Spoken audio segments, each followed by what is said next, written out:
Good morning, everyone. I wanted to just pick up this morning from what we opened on last night or yesterday, talking about the importance of numbering your days, being able to be comfortable with the fact and face the fact that there's an end to your life, that you're going to get older, that you're going to become less physically able, and that there's a point where it's over. And you go to heaven, and that's great if you're a follower of Jesus, if you've been born again. But that's not the point. The point is in this time we have on the earth to live it wisely. So one of the things is simply to get used to the idea that, you've got, whether it's 20, 35, 40, or 55 years left, you've got a measured amount of time, assuming 80, which is what I'm doing for the sake of this brief chat. But you've got a limited amount of time, and therefore you've got to not become anxious, but you've got to plan wisely and use each day well, which certainly is a scriptural directive for life.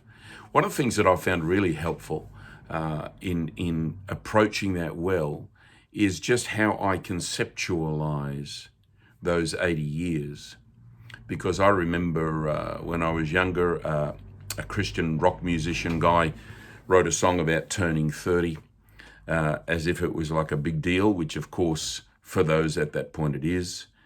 And then I know that turning 40, that's always a huge thing. 40, what was it? 50 was the new 40, not that long ago.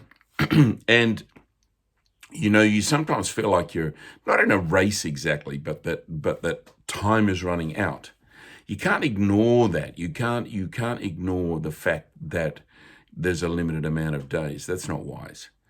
But I approach life really differently now in my 50s, thinking about how I put life together. So I think about it like this. If it's 80 years, I think of it as 4 lots of 20 years. So mathematically, I'm pretty solid there.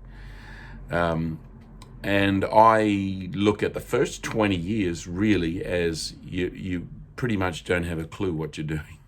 You're very much the product of the environments that you're in. And perhaps towards the end of that, you start thinking a little for yourself, but you are substantially dominated and shaped by what you've heard and grown up in.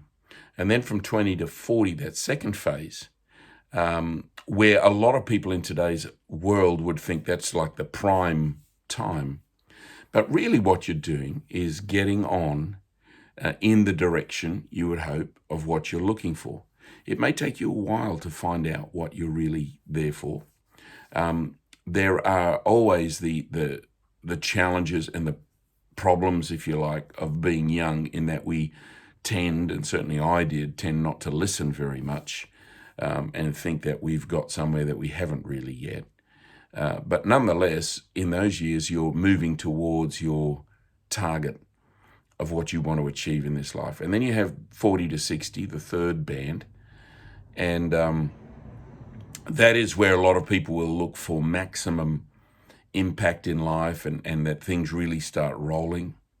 And then you have 60 to 80, which is a quarter of your life. And a lot of people don't think clearly about that, or think about retirement, or think about winding down. And I just don't approach it like that at all.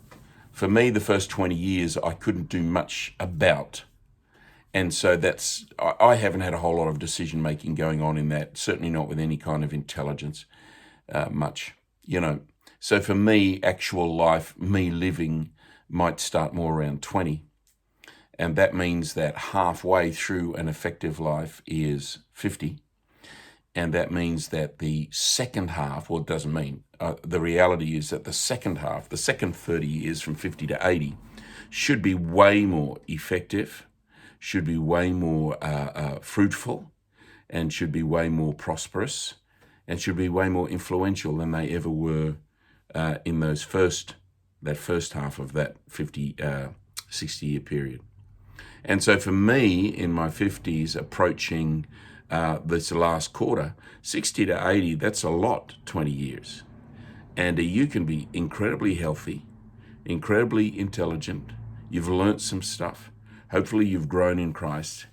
And for me, 60 to 80 is the years when you can become the most fruitful, the most effective, and produce by far the most fruit in your life. That's how I approach it. That's how I'm looking forward to it.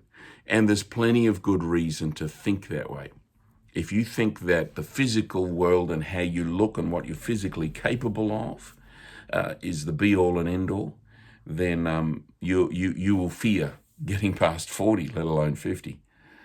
But if you think that actually what my life really constitutes is the growth of the inside of me, becoming more like Jesus, becoming love, growing in wisdom, growing in relationship and connection with people, and having the grace of God more upon you for doors to open, then 60 to 80 is a fantastic time to be alive. And that is a way better way to approach it. So take care of your day today. God bless you. And remember, the best is certainly yet to come. Bye now.